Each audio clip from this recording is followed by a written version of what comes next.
উপার্জনের একমাত্র অবলম্বন ভ্যানটি হারিয়ে চরম অসহায় জীবনযাপন করছেন বদরগঞ্জের ভ্যান চালক আইয়ুব আলী। আসসালামু আলাইকুম। এমকে টেলিভিশনের নিয়মিত সংবাদে আপনাদের স্বাগত জানাচ্ছি আমি শারমিন মিনা।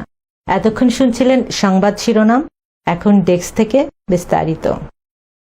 রংপুর জেলার বদরগঞ্জ উপজেলার 12 নং কুতুবপুর ইউনিয়নের 4 নং ওয়ার্ডের আইয়ুব আলী, যিনি ভ্যান চালিয়ে দিনাতিপাত করতেন, কিন্তু দুর্ভাগ্য হলেও সত্য, তার চলার একমাত্র বাহনটি হারিয়ে যায়। অর্থাৎ তার কথা অনুযায়ী পদাগঞ্জ কেন্দ্রীয় জামে মসজিদে শুক্রবার নামাজ পড়তে গিয়ে নামাজ পড়া শেষে বের হয়ে তিনি আর তার ভ্যানটি পাননি। আইয়ুব আলী এই ভ্যান ট্যান চলে, তা তো ভ্যান চুরি হয়ে গেল। এই এখন তো বেকার। চুরি হয়েছে যে পদাগঞ্জ মসজিদ আছে না, আমি নামাজে গিয়েছিলাম, চুরি হয়েছিল। ও বহু লোক জানে। আচ্ছা, 9 থেকে 10 মাসই হবে। অনেকে জানছিল, মানে ওই খুব কষ্টভাবে চলছি। ভ্যান কিনলে সামর্থ্য না থাকলে কি করে? এখনো কই বহু লোক চাইছে, এরাই চাইছে। বিত্তবান মানুষ, তাদেরকে আপনি বলেন নাই?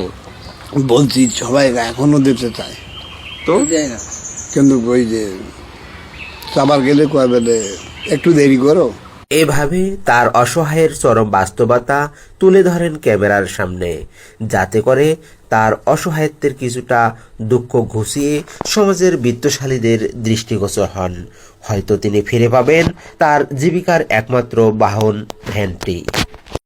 আমার একটা গাড়ি না হলে তো হয় না, ভ্যান গাড়িই হোক, এটাই হলেও আমি করি খেতে পারবো। ওইটা ছিল না, ওইটা তো নাই, দেখি তো আমার পথ নাই এখন। তার ভ্যানটি হারিয়ে যাওয়ার ব্যাপারে অনেকে সাক্ষী থাকলেও তার এই দুঃখ ঘুষিয়ে নতুন একটি ভ্যান তার হাতে পাওয়ার জন্য কেহই যেন আর সাক্ষী হতে চায় না। আইয়ুব আলী চাচা ওই দিন ছিল শুক্রবার, জুম্মার নামাজের দিন। একসঙ্গেই নামাজ পড়েছি। নামাজ পড়ে বের হয়ে আসার পর চাচা ভ্যান রাখে বলে নামাজ পড়তে ঢুকছিল, পরে তো ভ্যানটা হারায় গেছে। সিসি ক্যামেরায় দেখছিলাম, কিন্তু শনাক্ত করতে পারিনি আমরা যে কে। তখন থেকে গরিব মানুষ, কেউই সহযোগিতা যেমন করে নেই, বেচারা খুব কষ্টে দিন যাপন করতেছে। যে বয়সে তাহার অবসরে থাকার কথা, সেই বয়সে পরিবারের সদস্যদের দায়িত্ব কাঁধে নিয়ে সেই দায়িত্ব পালন করতে না পারার যে কি কষ্ট হাড়ে হাড়ে বুঝতে পারছেন আইয়ুব আলী।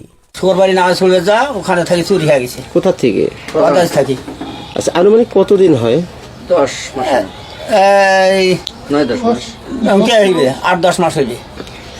একজনকে চিনি, অবশ্য আইয়ুব আলী নামে চিনি। উনি বৃদ্ধ লোক, একেবারে খুবই বৃদ্ধ, যে উনি ইনকাম করে ওই ভ্যানটা দিয়ে। ওনার ভ্যান সম্পর্কে, ভ্যান হারিয়ে গেছে পদাগঞ্জের হাট থেকে। উনি যেভাবে কামাই করে, খুব হইলেও 2 মাসের উনি খুব, এই মনে করি 100-150 টাকা, বৃদ্ধ লোক 100-150 টাকার মধ্যে উনি কামাই করে, তারপর যাইতে পারে না, ওটা দিয়ে উনি দিন কাটায়। তারপরে ওনার ভ্যানটা হারিয়ে গেল। উনি ভ্যান চালে খায় এবং সহযোদ্ধা হিসাবে, গ্রামবাসী হিসাবে এবং 10 ভাই হিসাব করিয়ে যদি যায় যতটুকু পারবেন তাকে সবাই সম্মান করবেন। সে আমার পাশে যাকে দেখা যাচ্ছে, এনার নাম আইয়ুব আলী। ইনি রংপুর জেলার বদরগঞ্জ উপজেলার 12 নং কুতুবপুর ইউনিয়নের 4 নং ওয়ার্ড কুতুবপুর ডিগ্রি কলেজের উত্তর পাশেই সংলগ্ন ওনার বাড়ি।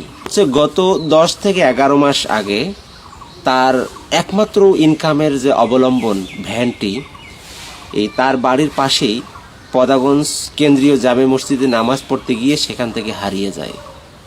দুর্ভাগ্য হলেও সত্য যে তার ভ্যানটি হারানোর পর তিনি অনেককেই জানিয়েছিলেন।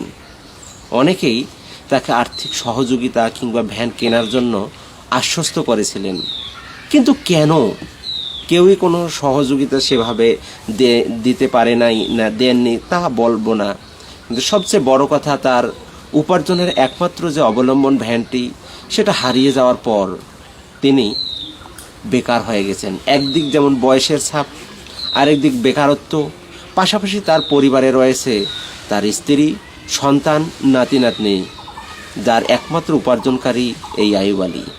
কাজেই এই ভিডিওটি যারা যেখান থেকে দেখবেন, অনুগ্রহপূর্বক দ্রুত ছড়িয়ে দিবেন, যাতে এই অসহায় আইয়ুব আলী চাচা তার উপার্জনের একমাত্র অবলম্বন একটি ভ্যান, সমাজের অনেক বিত্তশালী আছে, তারা যেন এটা দেওয়ার ব্যবস্থা করে দেন। Nazrul Islam, MK television. শেষ করছি এমকে টেলিভিশনের নিয়মিত সংবাদ। এতক্ষণ সাথে থাকার জন্য আপনাদের সবাইকে অনেক অনেক ধন্যবাদ।